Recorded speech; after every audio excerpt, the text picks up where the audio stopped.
Well, I think we'll continue here with the Members Assembly programming. We're joined for this session by Katie Baker, our sporting director, oversees our national team program, and Andrew Stopera, who's a member of the national team playing with Team Dropkin.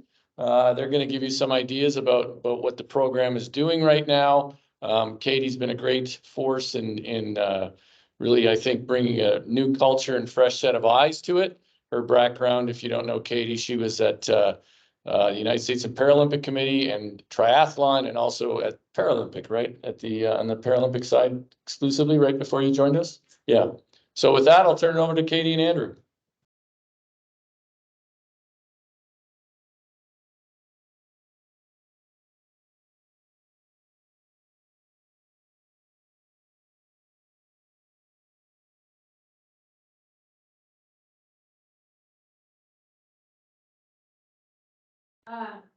Just in terms of what Dean alluded to, my background, I spent 11, 12 years with USA Triathlon International Team Program, working across everything from our top Olympic team athletes down to our junior program.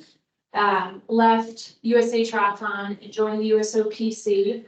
Started on the Olympic side in sport performance, working with a portfolio of 4 sports: sailing, badminton, triathlon, and rowing. And then left that position to jump over to the Paralympic side, which I worked across a portfolio of 13 Paralympic sports. Did that for 7 years, and then landed at USA Curling. So I guess I shared that because I have had the opportunity to see across NGBs and how they operate in the high performance realm. And hopefully it can bring some of those perspectives to this position. I'll just quickly add, Katie, whenever I go to a USOPC meeting, it's like a love fest for Katie Baker. And I hear from multiple people about how they tried to hire you, from USADA to any other NGB. So I'm not saying that just to be nice, and it gets a little tiresome, frankly, Katie. Go. And I'm Andrew Stopera, as Dean said, I'm Team Dropkin right now, so play mixed doubles with Sarah Anderson. Yeah, I don't know, I've been in the national team program, it feels like forever now, and I'm only 26, but I think I first got in 2014, 15 in juniors, playing with actually the same guys I play with right now. And since then, just moving on through the junior ranks, and then up through the men's, playing with Todd Burr and Richard Roonan more recently, and then now Corey, Mark, and Tom, and Sarah, and yeah, excited to be here and kind of share some of my experiences. And Andrew is humbly forgetting to add that he was a 3-time national junior champion as a skipper, so 3 consecutive years.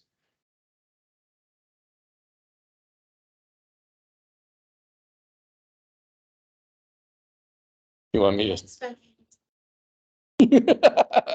You want me to demonstrate my technical skills? Oh yeah, here we go. There we go. Go one slide. There you go. So I just obviously strong background from the USOPC and want to share their mission, which Dean alluded to last night when we chatted, giving an update. I mean, their mission is to support athletes, sustain competitive excellence. That's their mission and goal, as well as athlete well-being, which is a new ad the last 4 or 5 years, just looking more at the mental health and well-being of athletes. So a lot of resources are provided to us through the USOPC to support that. But I want to focus on sustaining competitive excellence, because that is what our funding is based on, is performance at the highest level. So these are some stats that I got from the USOPC and just want to share with this group. I look at this as an opportunity to educate people about the funding for the national team program. 100% of our funding comes from the USOPC. And in terms of, and I've had this discussion with Dean and Brett, in terms of moving to a place where we are bringing in some organizational dollars to support the national team program. I know a lot of people don't want to probably hear that, but the reality is, in terms of basically what this demonstrates is they've bucketed and categorized sports administratively by these different tiers. And it just speaks to the amount of funding, total funding that's going to their high performance program, what percentage of that or the actual dollar amounts, that's USOPC, what the NGB itself is contributing to their high performance. And it just speaks to like what that percentage breakdown. My guess, I don't even know, but I'm guessing we fall down. Well, I know we have to fall probably down into this level. Again, it's 100%. No membership dollars are going to our national team program. It's 100% USOPC funding. The other thing I'd like to say about that, again, that people aren't aware of is USOPC funding is all private funding. I think people assume that it's government funding. There are no dollars from the US government going to the USOPC. So just want to make that clear as well. I just want to make this point too about when we go to meet with the USOPC, they will tell us that the most successful NGBs raise as much money as they give us for high performance sports. So we have work to do there, obviously. So in terms of what that process looks like, and this is kind of the boring stuff, so sorry about this, and Andrew has to listen to it. But there's a process in terms of how we annually go about applying for high performance funding. And basically we submit both an Olympic and a Paralympic plan to the USOPC on an annual basis, which I would say is like a, it's part grant request and part performance strategic plan.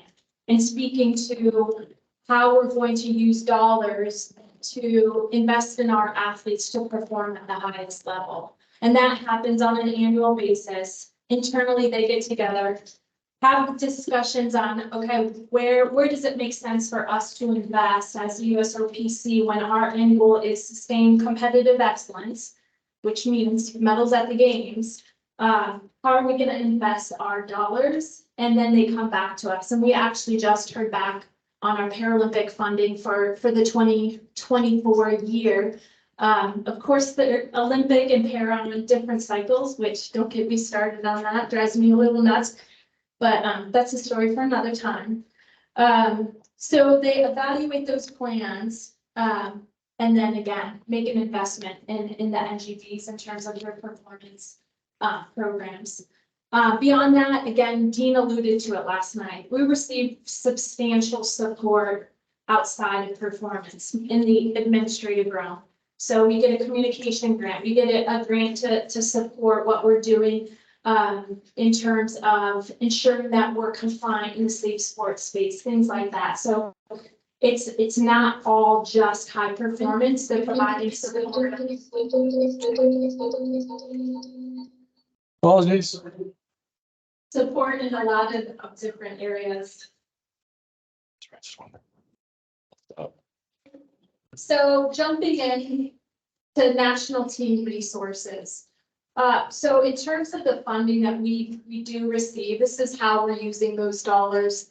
I'm going to go through the list real quick where people can read it, but have Andrew speak a little bit too as a member of the national team, how they use those dollars and what that looks like. But basically travel support, each of the teams get a travel stipend to travel to events, a living stipend that, for it's a lack of better terms, it's called direct athlete support. It comes directly from the USOPC to the athletes.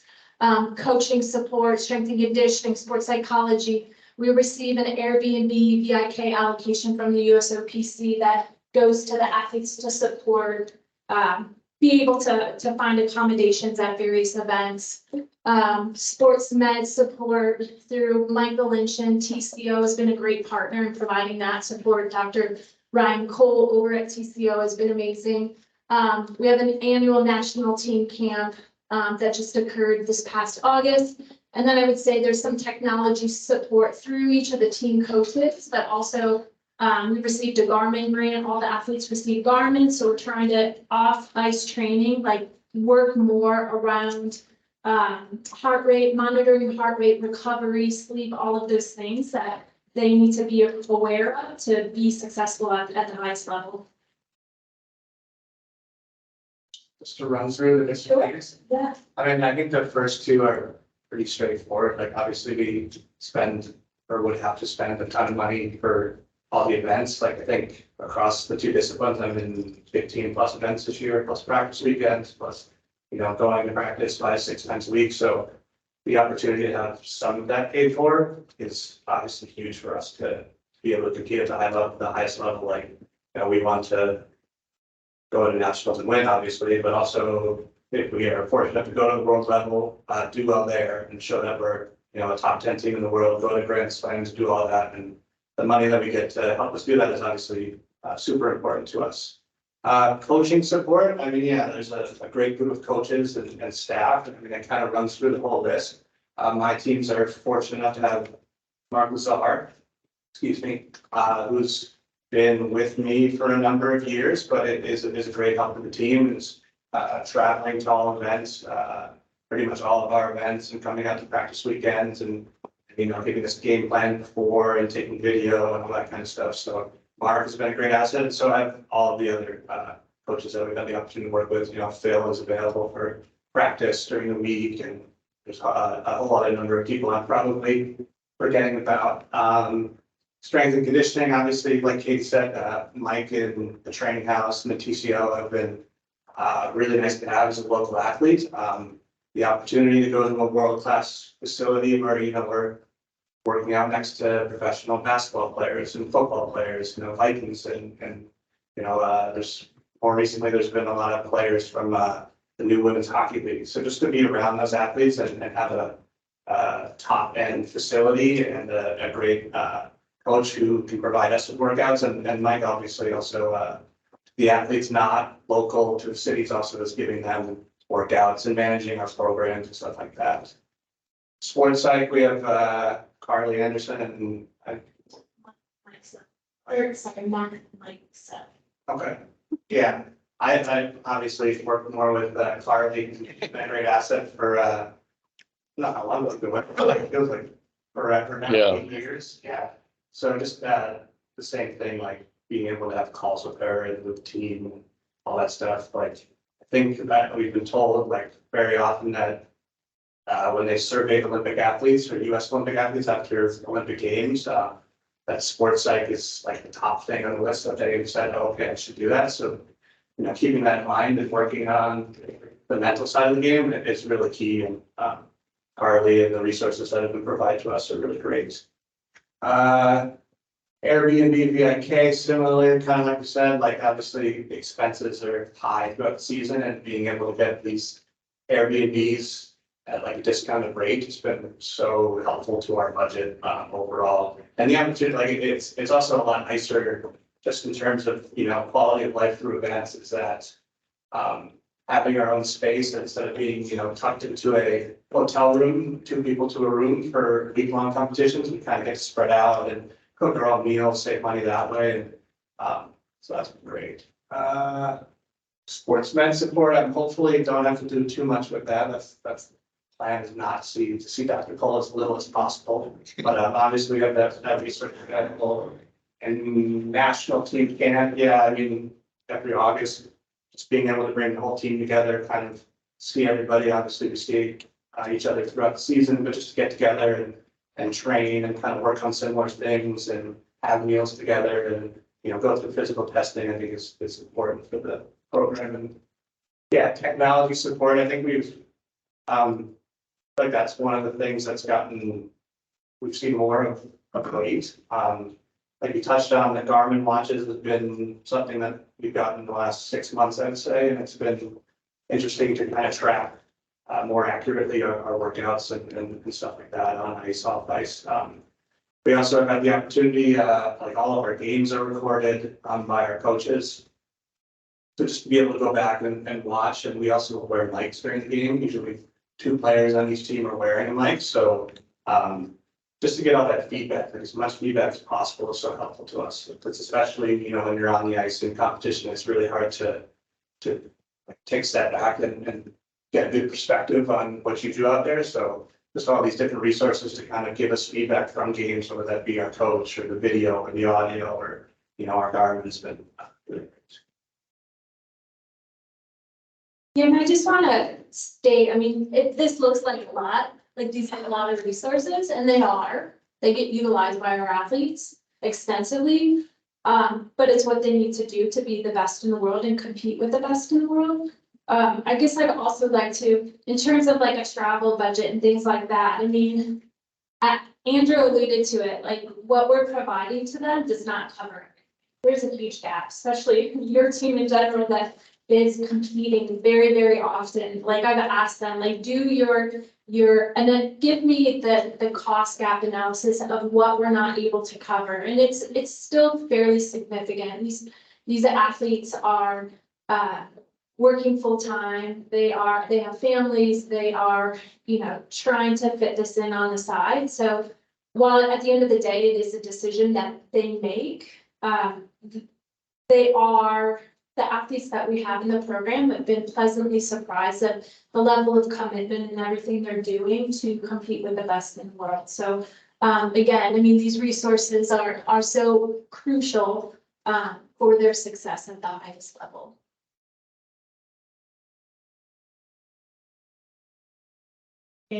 Nope, I got a hand up for Brett. Here, I'll give Brett the mic, so. One thing that give a shout out to our coaches. They're contracted on a very, very minimal amount of money. They get paid, but they're traveling, as Andrew said, like Mark, I think is gone. I don't know how or why he has a house in Toledo, because he's always on the road traveling with the team. He has a full-time job. Mark Lazar works with Team Dropkin. We've got a new coach working with Team Schuster. Theron McAllis, who's been awesome, great addition to the program. Jordan Moulton with Team Casper. We've got Courtney Benson, who's working with Team Strauss. We've got Ann Swisshelm working with our junior men's team with Team Wendling.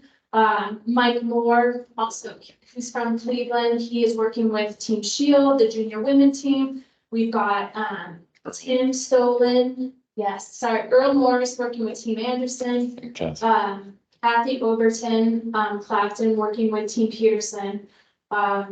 Tim Solon and Amy Harden that are working with our development pool, and I'll chat a little bit about that in a bit. And then we've got Pete Anderson and Jess Schultz working with our wheelchair program. So we've got a lot of people, and I know there's so many other coaches out there that are boots on the ground that are really introducing kids to curling and building the fundamentals and the foundational skills that they need to be successful. So I don't want to lose sight of those people. But I'm really excited about the staff we have, the coaching staff, and we had the opportunity to have a national team coaching meeting back in August with the day before the camp started, and they're excited. And you ask every one of them why they're here, and they want to get back to the sport. They have a lot to share and give, and just thankful that we've got such committed, dedicated people. Brett has a question. Yeah, Katie, thanks. You talked about how the living stipends come directly from the USOPC to the athletes. Does that money count when we're looking at our budget?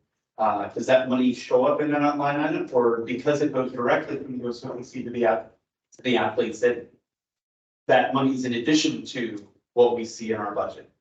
We see that in in terms of how we reflected on we see it from the USOPC in terms of their overall allocation. And I've shared this with the athletes, and Dean, Phil, and I made a decision this year to actually take, basically when we get our funding from the USOPC, you get funding for the organization to support resources like this, right? So it comes directly to the organization, and then you get funding that will go directly to the athletes. But they package that all as one. Let's say it's $1 million. We made a conscious decision this year to take money that would have gone to resources to get it directly, more dollars to go directly to the athletes, just to support what they're trying to do. A lot of organizations don't do that, but we felt it was important to increase. And when I'm talking monthly stipends, it's very nominal. It's not a lot. I mean, this is money, covering gas maybe. But they needed to see an increase in that. I don't know if that helps answer your question. Does it? Says it does. Okay. Next slide. Yes. So in terms of how we're making those decisions, I mean, really trying to move, I would say, so backing up, when I started, over a year ago, having conversations with all the athletes and asking, just doing a lot of listening and asking questions. I had a lot to learn. I definitely do not have all the answers, don't even have half or a quarter of them. But listening to athletes, and the three major takeaways that I had at that time was there needed to be more transparency, there needed to be better communication, and things needed to be more professionalized. So whether that was just, some of the things like following up, hearing back when people reached out and had questions, things like that, those things needed to happen. So in terms of the transparency piece and how we're making these decisions, moving to a system where athletes are qualifying for funding based on actual performance. Because that's quite honestly what the USOPC demands, that these decisions are being made objectively based on performance on the field. So in terms of for next season proposed, we're looking at, I'm not going to go through these, people can read them, but looking at, basically we're taking into consideration where they are in the rankings, where they finish at a world championships, and where they finish at nationals. And those are the three things that we're looking at investing in. So in terms of that being said, a world championship performance, yet only one team goes to worlds, right? But only one team goes to the Olympics per gender. And so that's one thing, like stressing, it's not just about being the best in the US, but it's about being the best in the world. And we need to be strategic in terms of how we invest our dollars and ensure we're investing them in the right place, that we are giving athletes the opportunity to do that. So also adding in here the wheelchair program, slightly different how we approach the wheelchair program. That's a program that obviously we need to grow our pool of athletes, and we need to introduce more wheelchair users to the sport of curling. So I would definitely ask for anyone's help on that. We did have a call with a couple of the board members, last week or the week before, and Pete, myself, Mark, DePerno, just how can we strategically approach building the pool of athletes and providing more opportunities for our wheelchair curlers, because we need to grow that pool. Right now, we have 8 athletes who are on the national team. They get selected based on a selection camp evaluation. Usually tends to happen at the end of April, early May each year on an annual basis. So that's an annual selection.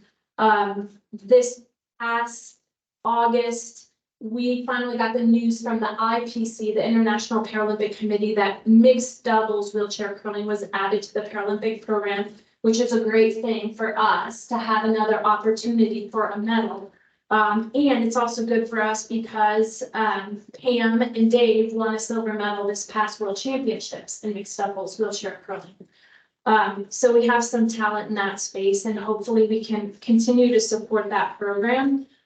Wheelchair curling, obviously on the mixed double side, we have a little bit, I don't want to say depth there, but probably easier for teams to come together. So we do have a mixed doubles nationals that will occur in Fort Wayne, January 4th through the 7th. And that competition will determine who will represent us at the World Championships in March in Korea.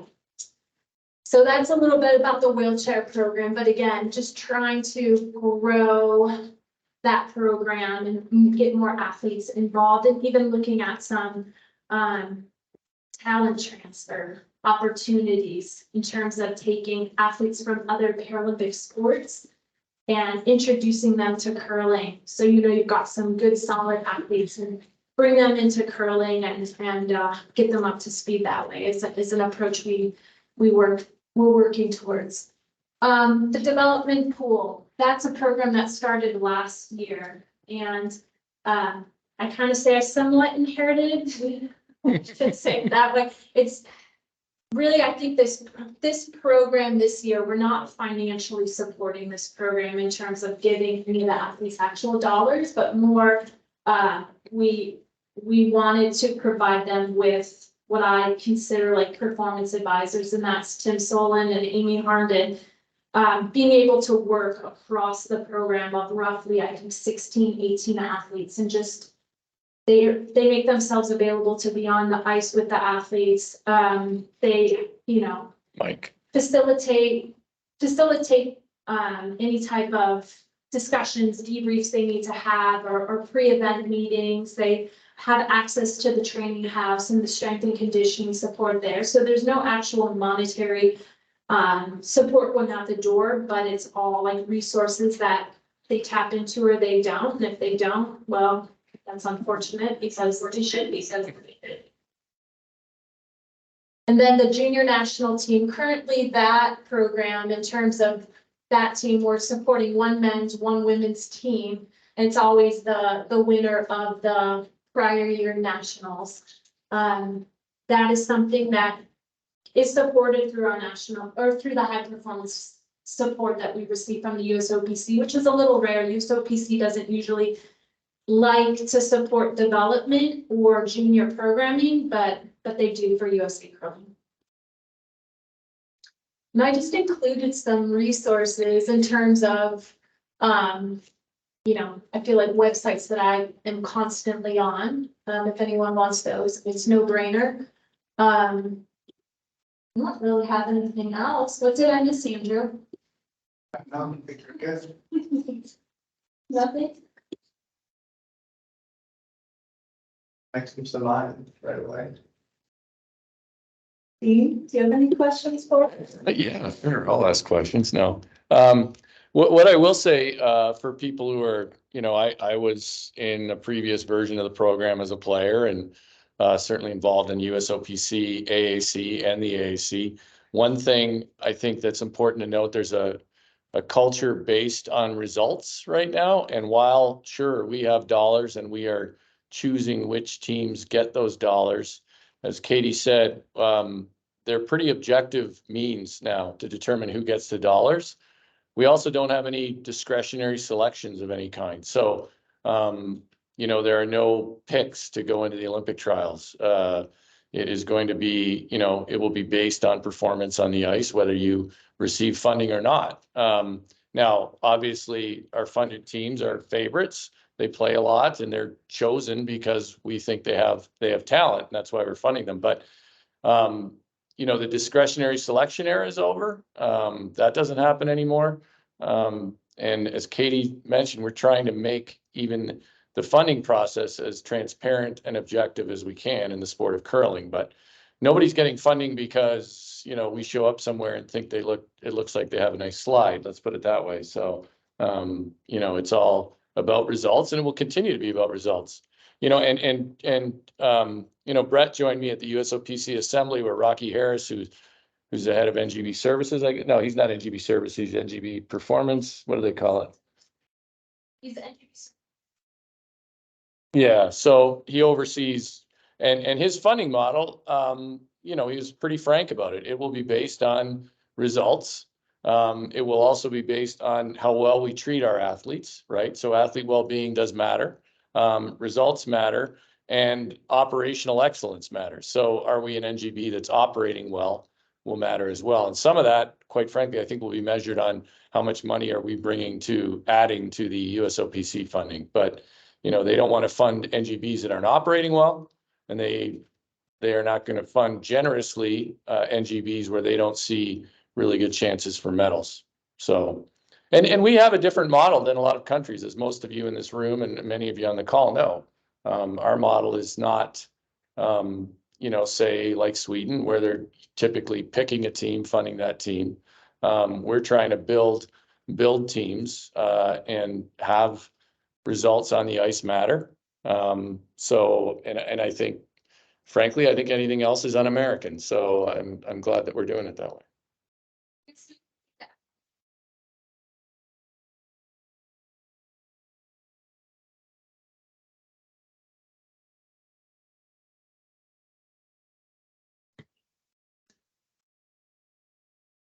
program.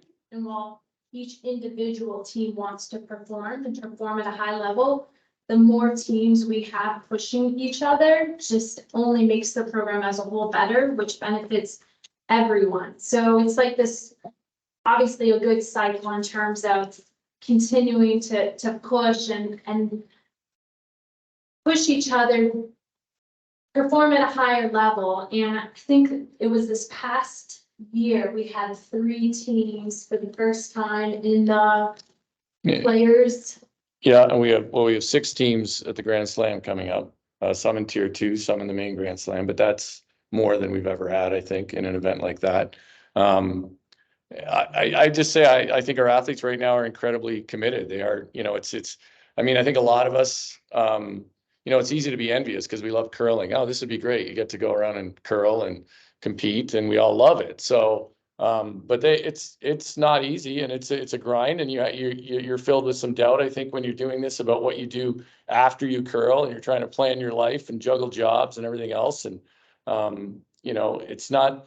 it's not the old days either. I mean, these players are in the training house a lot of mornings. I did the workout. It just about killed me. So, yeah, they're putting in the effort and the time, let's put it that way. So, and I appreciate them. And like I said, yet last night, or maybe this morning, I can't remember, but, I think we're fortunate in our sport to have athletes who are willing to go out and do things at a grassroots level, consistently. They are all more concerned, I think, than athletes in a lot of sports about growing our game. So for that, I'm grateful.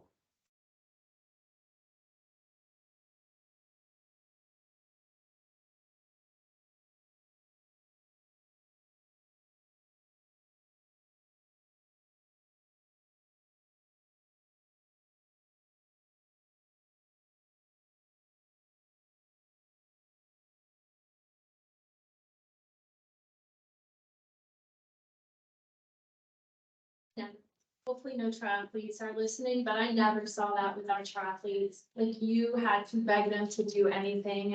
And the curlers, I mean, it was one of the things that I asked Colin Huffman, like, wow, you guys are pretty awesome and not diva-ish and, willing to share information and this and that. And yeah, it's not, I think that's definitely a curling community thing. So I have questions for both of you, but I'll actually start with, I'll see if Corey can jump on instead of putting you in the hot seat. Yeah. But feel free to tell me your perspective. Corey, if you can unmute yourself, I've got a question for you.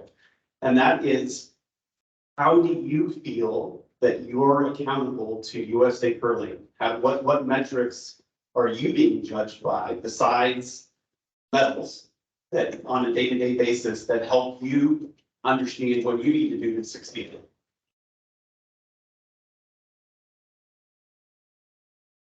He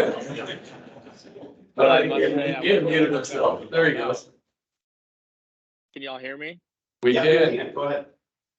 I'll be honest, I was not expecting to be called out right now. What's your name on there? Well, to answer your question, I think the big one is, I mean, we're all working for the same goal. We're all trying to achieve becoming better curlers. I think we all sort of have accountability within our own teams, and within the program. And I think sort of our own teams sort of set those standards for ourselves at the beginning of the season. When it comes to the program itself, I mean, I think the program's really set the standards, especially for this upcoming season, on how many teams that they want to be, that they want to see in the slams, results from the slams, as well as, when we're at Worlds, order of merit, where we're finishing on the World Curling Tour and the rankings. And you don't get that by, being lazy. You got to put in the work. You got to be in the gym. You got to be on the ice. We got garments that we wear that sort of track, what we're doing. We try to track all of our workouts, our practices, our games, etc. So we kind of all have our own accountability, issues that are not issues, but our own ways of being accountable. So hopefully that helps answer the question. Thank you. Do you have anything to add to that, Andrew? No, I mean, I think what Corey said is spot on, like, obviously we have all these things on the board and those are nice, but we all so badly want to win and within our teams and even ourselves, like, you know, I know each day what I need to do to get better, and I know if I'm not doing it, I'm not doing enough to get to where I want to end up, so, yeah, it's just the thing that keeps you going, and like, I think we all have a good understanding of what we need to do to, you know, get to the Olympics and get to the podium at the Olympics, but just, so yeah, we have to put in the work for that, kind of like what we're saying. Thank you, Corey, for answering. I appreciate it. Katie, there's two sides to this equation. It's the athletes and then there's the coaches. What are we doing to support the coaches, to give them the development to be the best coaches, to produce world-class athletes? And then how are we holding the coaches accountable? Yeah, no, that's a great question. It's something that, you know, figuring out how to better support our coaches because they do give a lot of time and energy and they're definitely hungry. And so they need access to more information, more support in terms of whether it's specifically things on the ice. But definitely, I mean, they've set some goals for themselves for the season and tracking those and following up with them on what that looks like.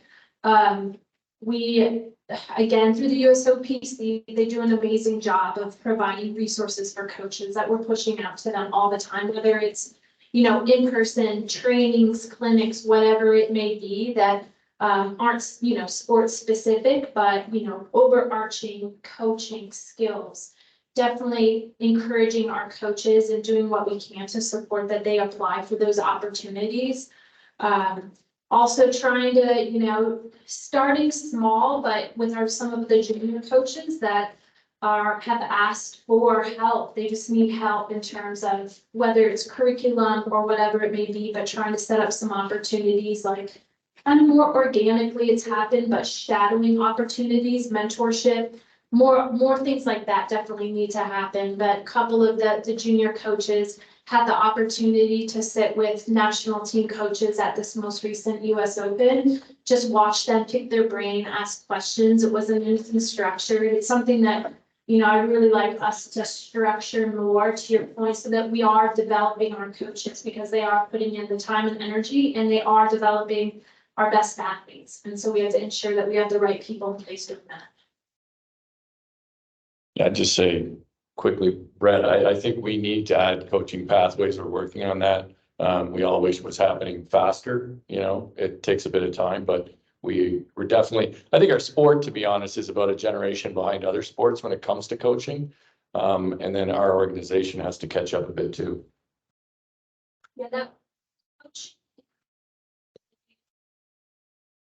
surprise to me, just the lack of coaching, quite honestly. I mean, I don't know if that comes across as it's just honest. I, you know, again, come from, I've been coaching swimming for 20 years and, you know, there's a systematic way you develop and coach from a young age, being introduced all the way through, and whether that's existed in the past. I mean, Mark Lazar has sent me archived materials from probably 15 years ago that he still has access to, that some of this information, it existed at one time and it disappears. And so, I mean, yes, we need to work on curriculum and, you know, just for any coach out there, but also again, recognizing the coaches, not just our national team coaches, but a lot of the coaches out there that are doing a lot of the great work at the grassroots and really at the, you know, early initial levels of curling.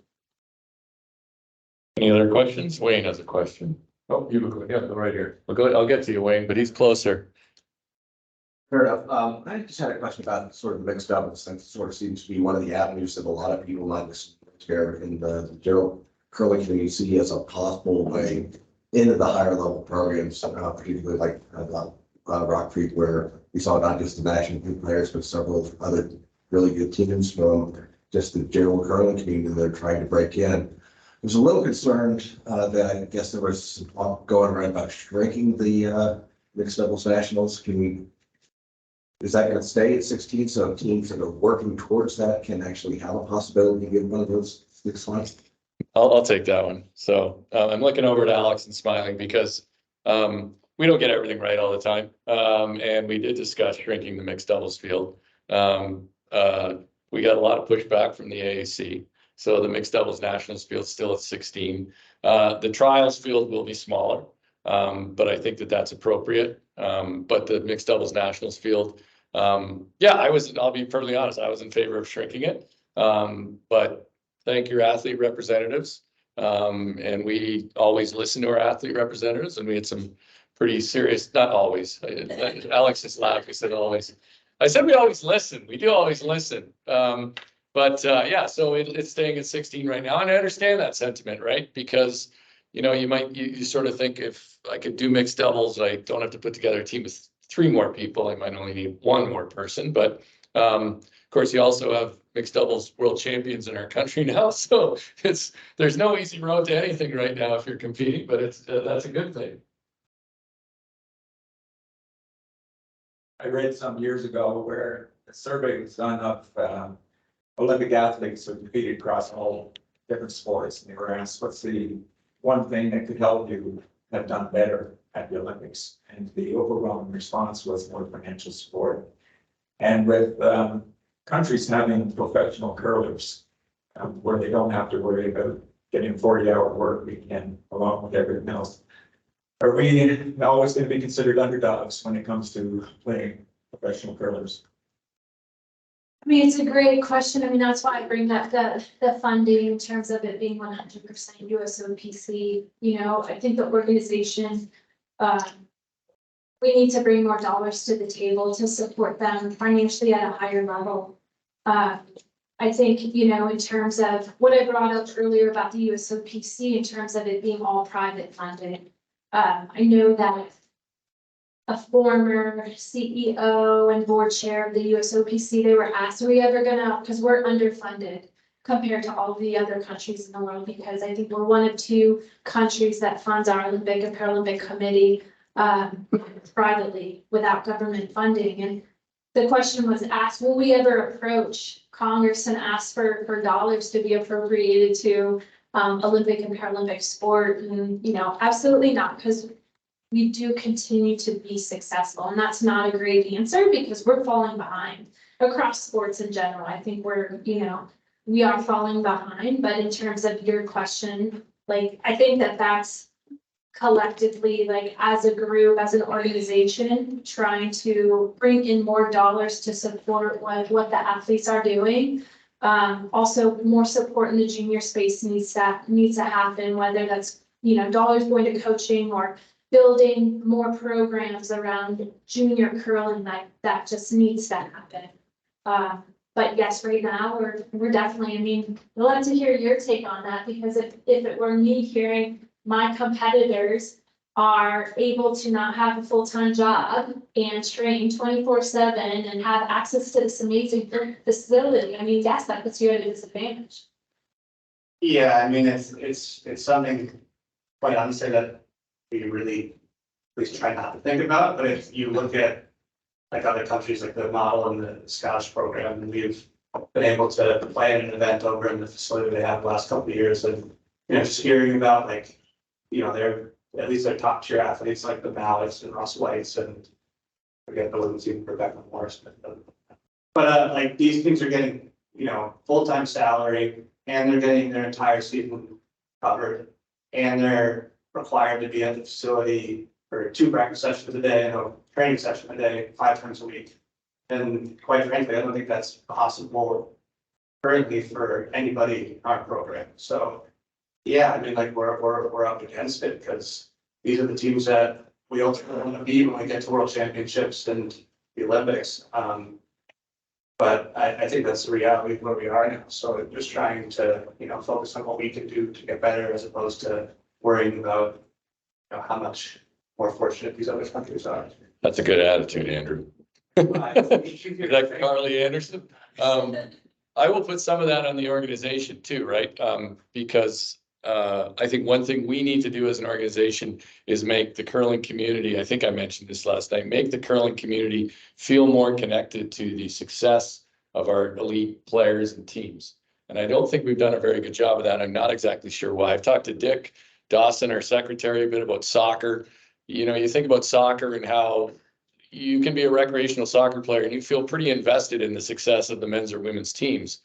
Now they have certainly a different process for selecting those teams, et cetera, but we need to do a better job of that. And doing a better job of that, I will hope, will also translate into some more dollars from people, and you know, probably through some restricted giving where there are people who feel a certain affinity to support higher level players will want to give that way. Other people in our community may want to give dollars to building more curling clubs. So, but we definitely have to create some affinity for our top players and our top teams. No matter whether the program or not, just players are out competing and doing well. So we need to get people excited about that.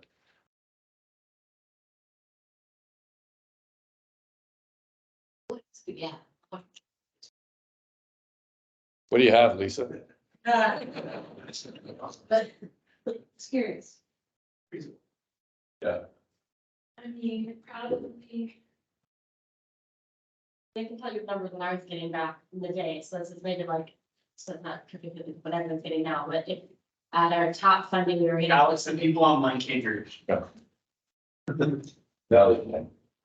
So I'll just put it, so it's like a couple years back, so maybe it's not right this instant, but like when we were top performing, highest paid out of what we were getting $600 a month. And our, like $30,000 season covered. So we lucked out that year to have some very strong sponsorship to help us through, not worry about that. But we know where to be renting an apartment for $600 a month. So I think it's a difficult question to answer, Lisa, because every country's a little different. Like for the Canadian teams, the top Canadian teams receive government funding, they're carded athletes, but then they also have more corporate sponsorship because curling is a pretty important media property in Canada.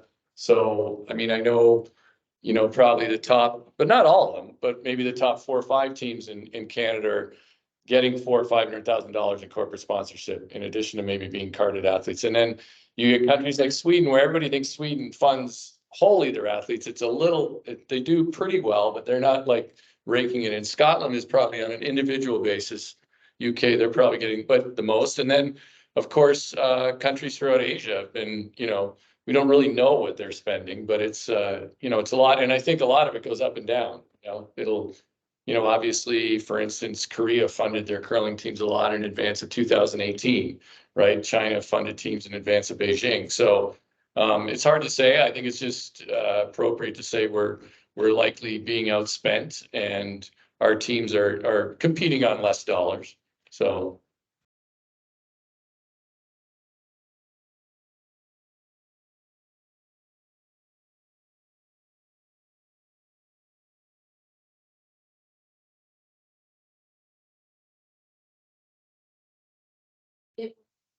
think in terms of our athletes just being able, I mean, we've got athletes in the program who, we've got a pharmacist, we've got a dentist, we've got a real estate agent, we've got, you know, a financial advisor. I mean, we've got people that are working big boy and big girl jobs, trying to also curl at a high level, and that's not easy. And I don't want to discount people that aren't in the program receiving funding, because I know there are other teams out there that are also putting in a lot of energy and effort and work. Yeah, and their own money, right? And money. Yeah. Self-funding to get to these events, so I don't want to discount. That's why, you know, in terms of us laying out what that criteria looks like. So it's, hey, you meet this criteria, you'll have, you know, access to some of these resources. Yeah, I mean, we want to encourage those teams to be out there competing, spending their own money and bubbling up so that they're pushing the teams that are funded. And, you know, if they get past, fine. I mean, that's great. We want more competitive excellence across the board. Yeah, I mean, I just think, you know, one of the things I think curling community should know too is the USOPC likes curling right now. I think they genuinely think of the winter sports we're pretty good, right? You know, we do pretty well in TV ratings. NBC likes us. Real important point. I mean, we know what a bump the Olympics gives us all the time in our curling clubs and our curling communities. You know, you have to work to get in the Olympics. You know, the days of the Jamaican bobsled team are long gone, right? We have to qualify. We have to do well at Worlds. So, you know, just to be in the games. Now, granted, I think, you know, obviously, I think NBC would show curling even if we're not, but clearly it would not be that well received, right? So we need to be in the games and we need our teams to perform well enough to get into them.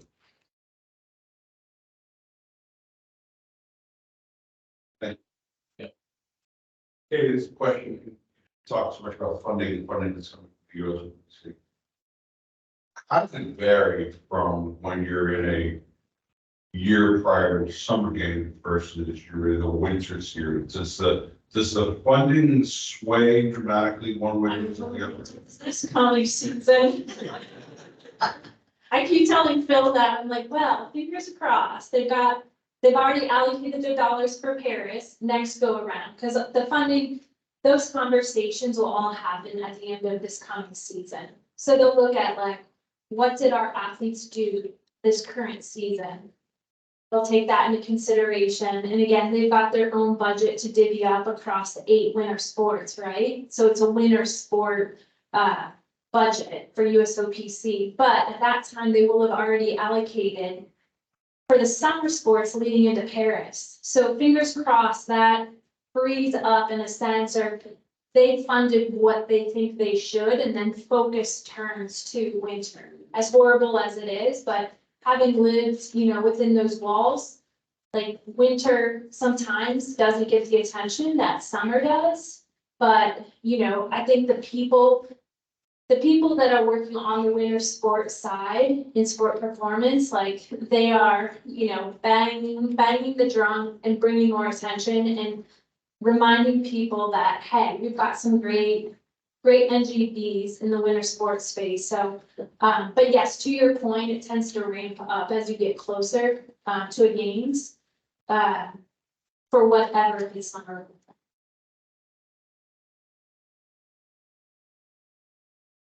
I don't see any questions online. Any more questions in the room?